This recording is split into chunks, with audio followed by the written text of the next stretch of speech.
নমস্কার।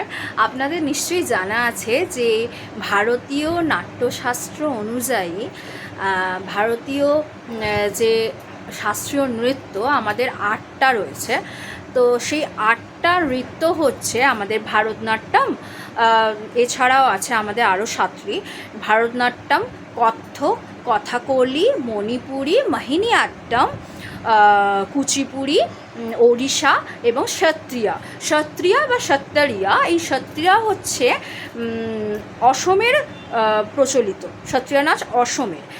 এই আরেকটা ইনফরমেশন আপনাদের দেওয়ার আছে, সেটা হলো ছৌ নাচ। বর্তমানে ছৌ নাচকে সংস্কৃতি মন্ত্রক কিন্তু এই ভারতীয় শাস্ত্রীয় নৃত্যের অন্তর্ভুক্ত করায় 8টির বদলে 9টি শাস্ত্রীয় নৃত্য হয়েছে। ছৌ নাচ, যা পুরুলিয়ার মধ্যেই কিন্তু সীমাবদ্ধ, যে ছৌ নাচ আমরা জানি, সেই ছৌ নাচ ভারতীয় নৃত্য, শাস্ত্রীয় নৃত্যের 9 নম্বর শাস্ত্রীয় নৃত্য।